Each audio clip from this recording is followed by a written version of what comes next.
Good morning, all.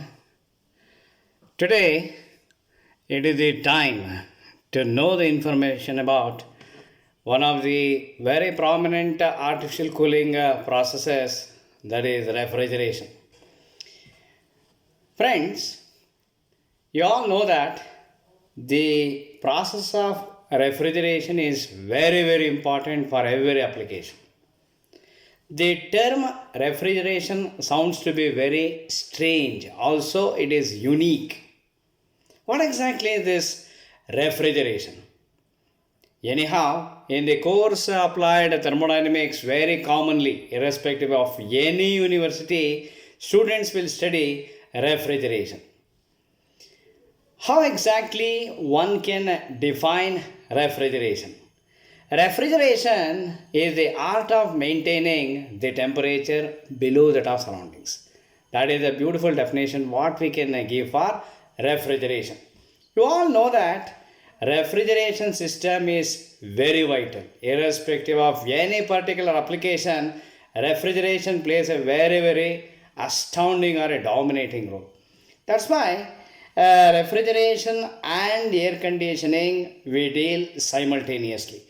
Once when we are aware of the principles of refrigeration, learning air conditioning will not at all be a problem for us. So, it is a high time to know the information pertaining to refrigeration. So, just now I defined refrigeration, but directly going into the technicality will not help us. We shall know some historical perspective pertaining to this. You may question us, when exactly was the first ever refrigeration system invented? Who is responsible for inventing the first ever refrigerator?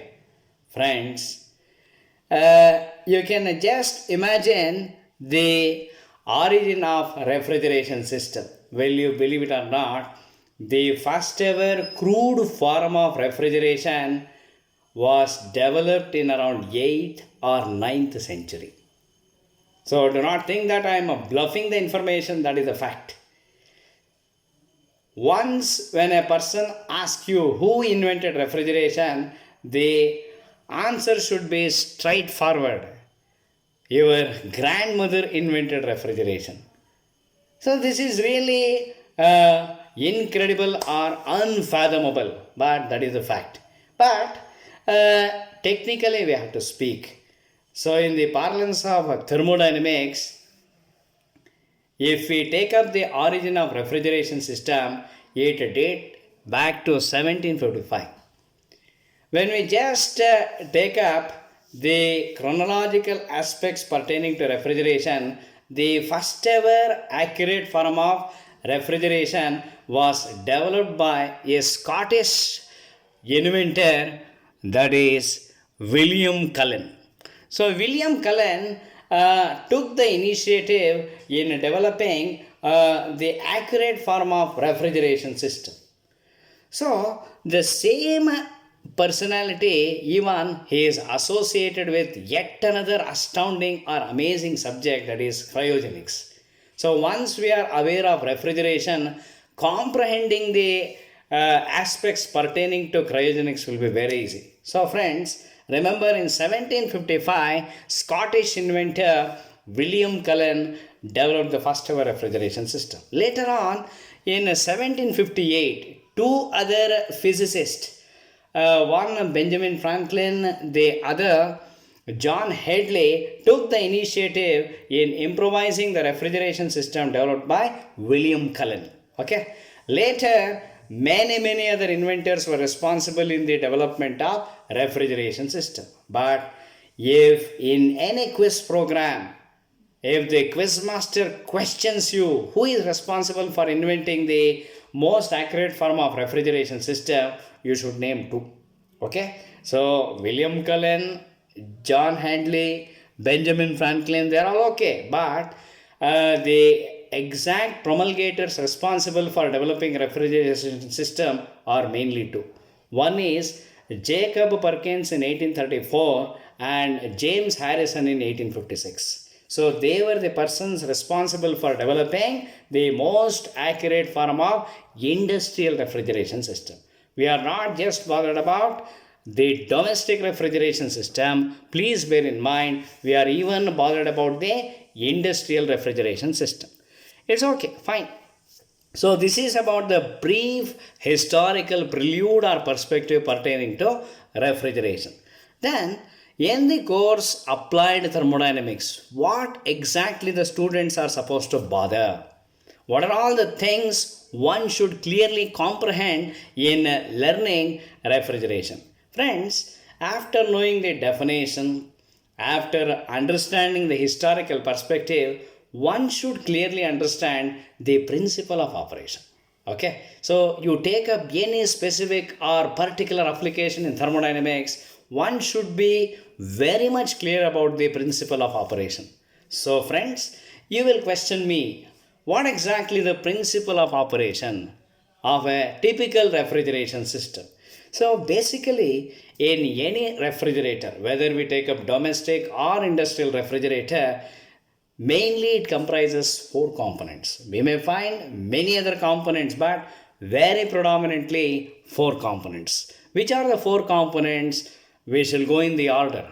One is the evaporator, second one is the compressor, third one is the condenser, the last one is the expansion device. But what exactly is the operation? How exactly a typical refrigerator works? It's very simple. Initially, you consider a particular refrigerant to be circulating in a refrigerator. So, anyhow, let me take an analogy. Our human body behaves as a machine, or heat engine, or a turbo machine, or a refrigerator. In our body, we find the two prominent fluids, namely blood and refrigerant. Blood and water. How exactly I am connecting refrigerant with water, refrigerant with blood? Very simple.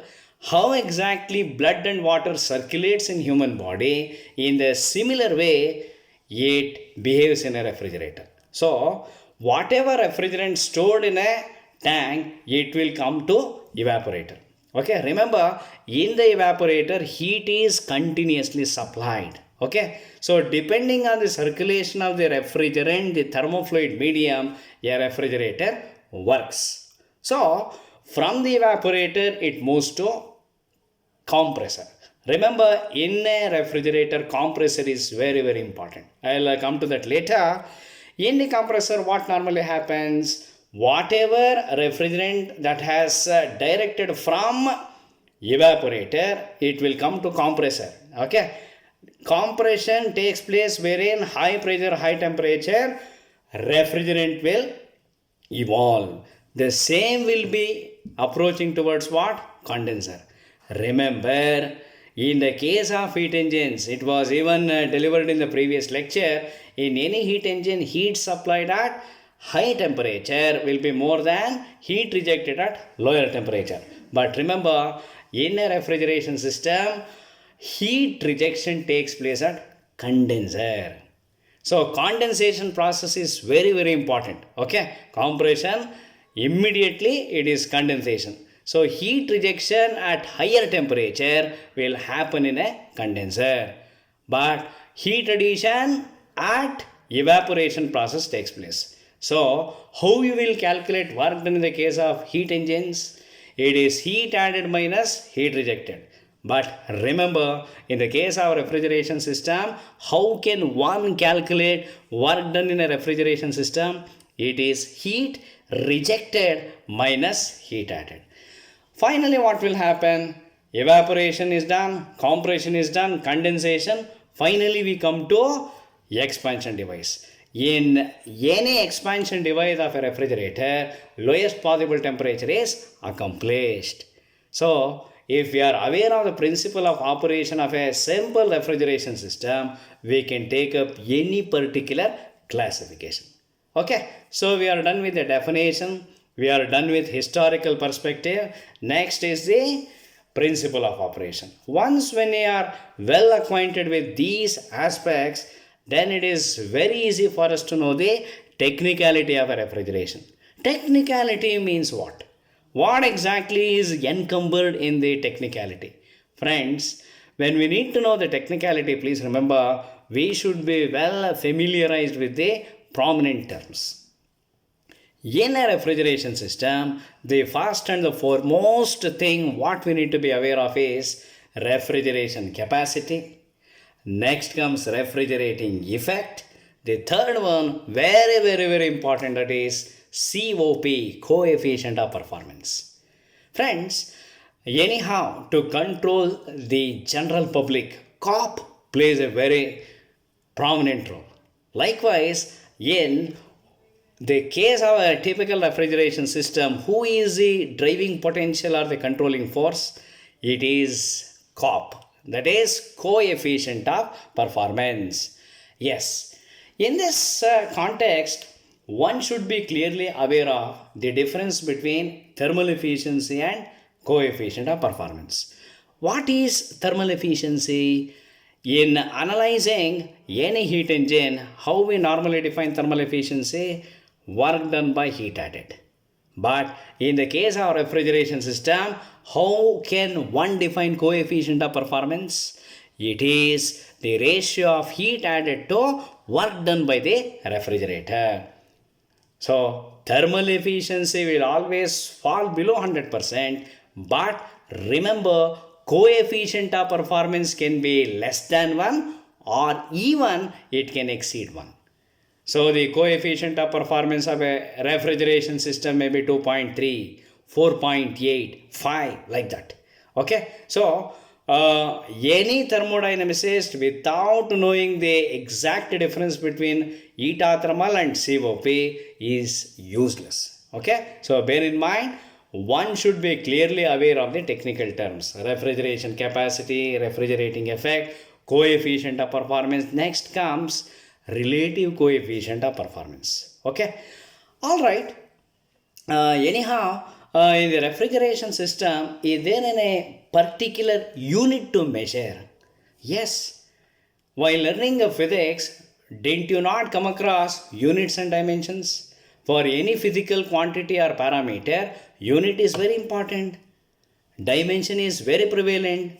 Likewise, even in refrigeration, what is very important? How normally we measure a refrigeration system.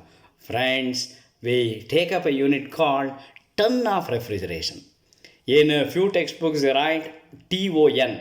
In a few foreign authors, TONNE. Okay, so bear in mind, 1 ton of refrigeration is normally defined as the amount of heat supplied for 1 ton of ice, that is 1000 kg of ice, when the initial temperature of water is 0 degrees centigrade. Please bear in mind, when the initial temperature of water is 0 degrees centigrade, we will be considering 1000 kgs of ice.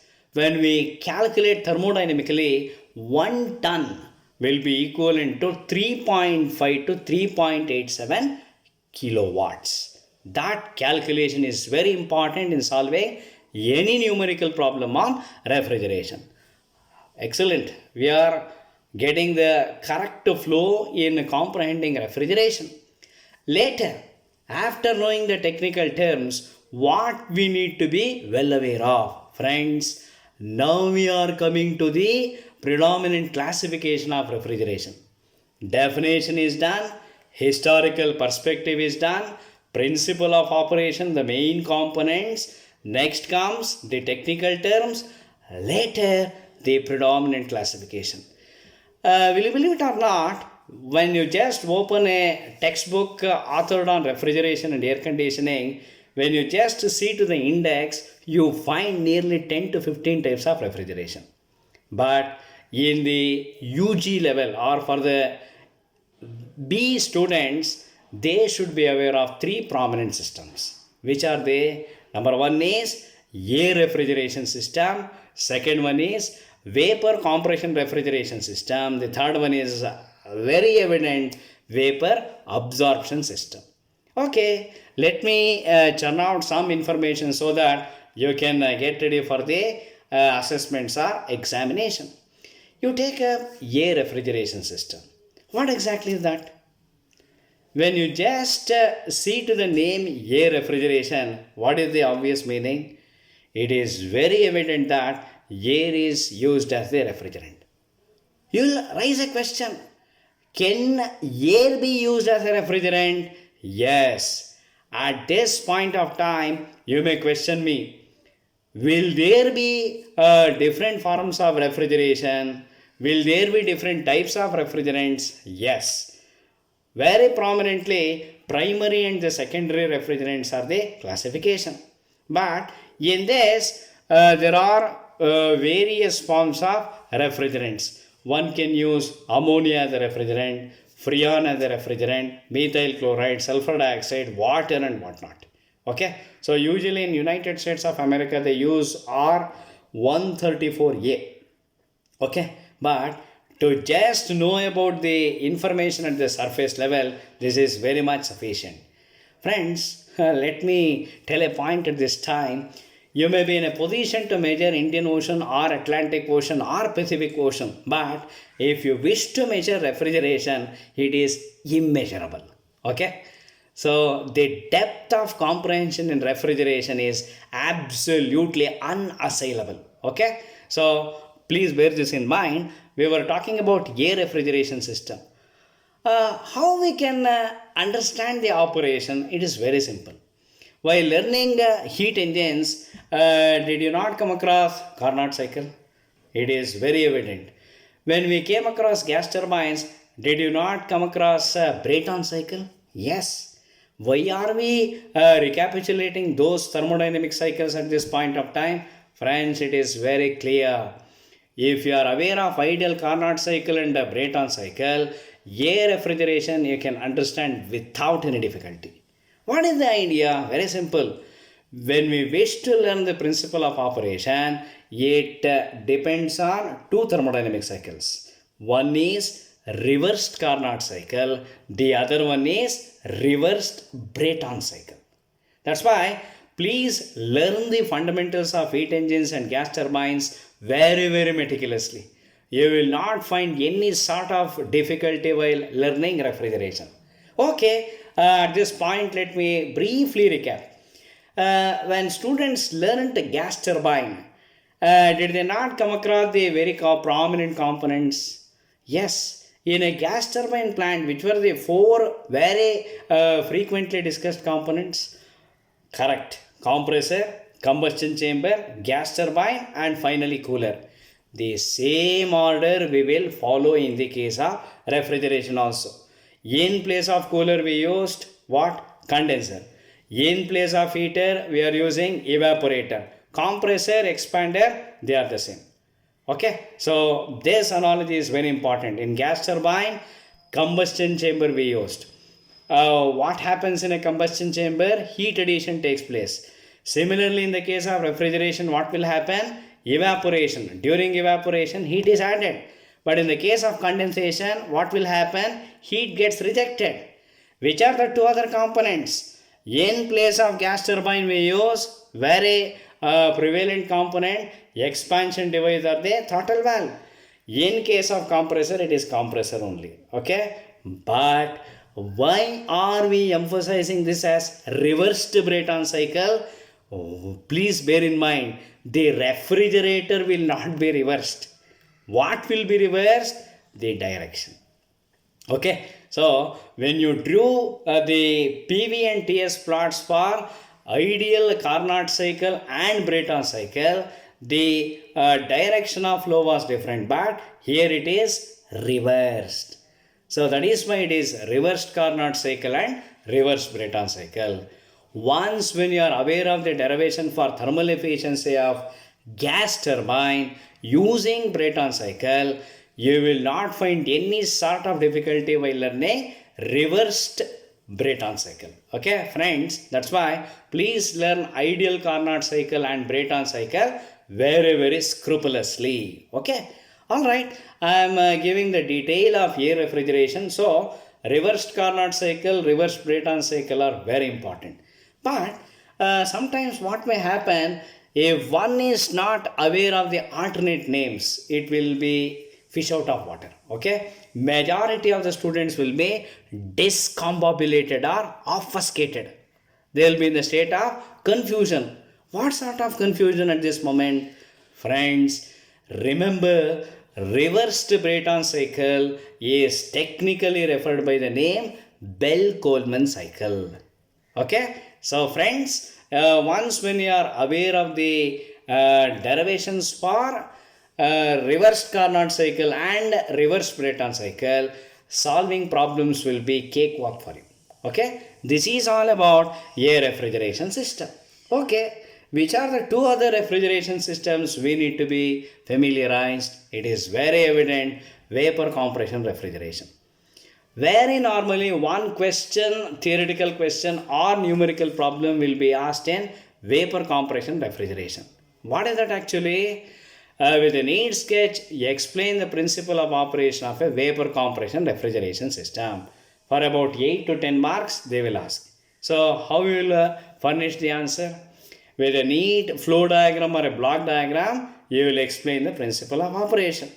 Anyhow, in any lecture notes, PowerPoint presentation slide, or live video, you will be in a position to understand the principle of operation. But let me tell in a very epigrammatic way. You all know that which are the four principal components in a refrigeration system? Yes, you are right. Evaporator, compressor, condenser and expansion device. That is what the order we need to follow. Also, how we will calculate the work done in a refrigeration system? Yes, please remember, heat rejection takes place in a condenser, heat addition takes place in a evaporator. Also, heat rejection will happen at higher temperature, heat addition takes place at lower temperature. That is why work done in a refrigeration system is equal to what? Q rejected minus Q added. Okay, please follow that formula relation very clearly. Okay, then solving any problem in a refrigeration system will be very easy for you. Alright, you will question me, why exactly is vapor compression refrigeration is referred by that name? Why can't be called by some other name? Friends, it is very evident. Why this vapor compression refrigeration?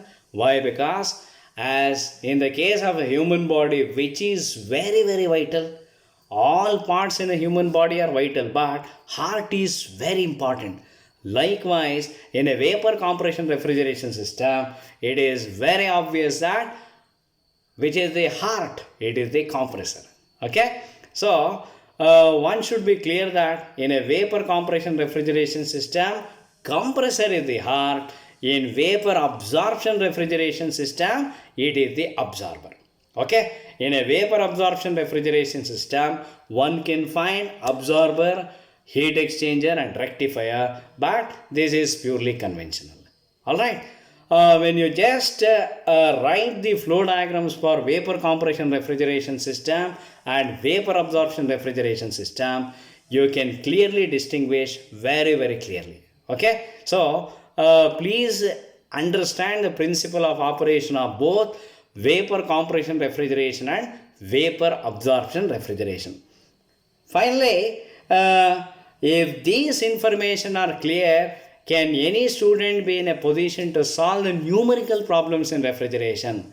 Yes, I can promise you that the problems can be solved with ease.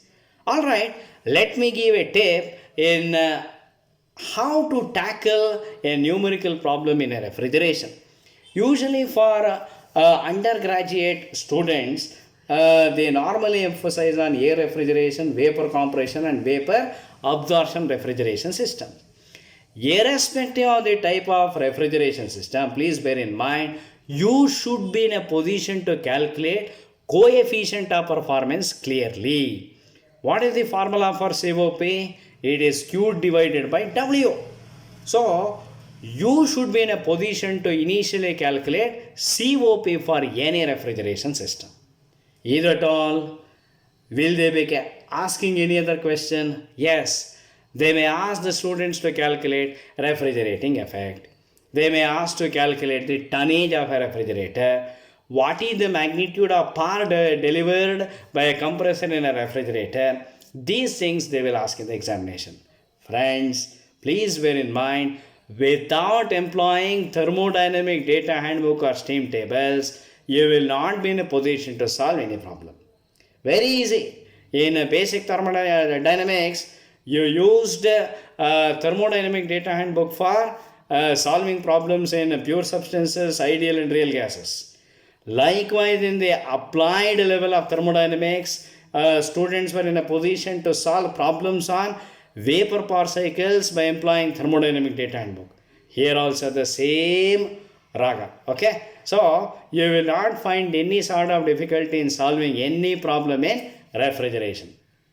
Students should be well acclimatized with the data handbook. Okay, you all know that thermodynamic data handbook is very concisely written. You will find various tables. In the first table itself, you can tabulate the values of enthalpy, entropy, specific volume. Okay, or what is the alternate way? For a particular problem, one can use the refrigeration charts directly. Refrigeration charts are directly accessible. Just by using Molière chart, one will be in a position to solve. But you have the option. You can use the tabular method or using charts. It is all left to you. Okay, so anyhow, in the lecture material or lecture notes, you have already understood how exactly you need to see to the handbook. So you start meticulously solving problems on refrigeration. Okay, so this is all about refrigeration, what you need to practice in the assessment point of view or examination point of view. Okay, all right, let me take a minute or two in completely glancing or summarizing the information. A student should initially start from what? The basics. Friends, in the modules of applied thermodynamics, please remember refrigeration is very, very prominent. It has expansive industrial applications. Okay, so friends, please bear in mind initially definition of refrigeration is important. Later on, historical perspective you glance. So just let me name the pioneers responsible for developing refrigeration systems. You begin from William Cullen, Benjamin Franklin, John Hadley. Next, Michael Faraday, Jacob Perkins, James Harrison, John Gore, and many more promulgators were responsible in the developmental activities of a refrigeration system.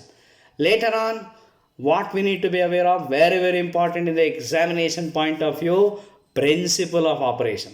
The theoretical principle of operation is very, very important. You please glance it. Later on, the 4 to 5 prominent technical terms, which are the refrigeration capacity, refrigerating effect, then how to calculate coefficient of performance, relative efficiency, how to solve for the power delivered by a compressor in a refrigeration system, and eventually mass flow rate of the refrigerant. This is all you need to be aware of. Later on, they may ask a short note on refrigerants. So please know information about refrigerants clearly. Alright. Later on, when we come to the analytical aspect, I clearly told that the 3 prominent refrigeration systems. We have many more. Cascade refrigeration, Electrolux refrigeration, and many more refrigeration system. But for the undergraduation level, air refrigeration, vapor compression refrigeration, and vapor absorption refrigeration. So anyhow, these information have been revealed very, very meticulously. Please go through the information clearly. Alright, as clearly mentioned, lecture notes have been already passed to the groups of the students who belong to the 4th semester. Next, have even given the PowerPoint presentation slides and many more pertinent material to refrigeration. Alright, so for all modules, the lecture materials have been followed. I humbly request the undergraduate students to listen to this video very seriously. I can promise you that you will be very comfortable in knowing all fundamental aspects of refrigeration system. Alright, one last information before we conclude this session. what sort of benefit we get in learning refrigeration and air conditioning. Anyhow, in the next video, I will be taking air conditioning. Refrigeration and air conditioning industries are in plethora. Even in India, will you believe it or not, there are many refrigeration and air conditioning industries. So, even you can take up this course as a specialization when you pursue MTech or master program. Okay, many students will pursue MS in refrigeration and air conditioning. So, you have a bright prospect in knowing the vitalities in refrigeration. So I can humbly request that any student without any sort of hesitation can pursue master program in refrigeration and air conditioning. Okay. Also, eventually, when refrigeration and air conditioning are absolutely clear to a student, he can even take an elective in the UG program, that is cryogenics. So yet another stupendous subject what a student can understand. Okay, so this is all about the information in this video. I humbly request all the students to listen to this and start preparing for the assessments. Okay, that is all about this session. Thank you very much. Good luck.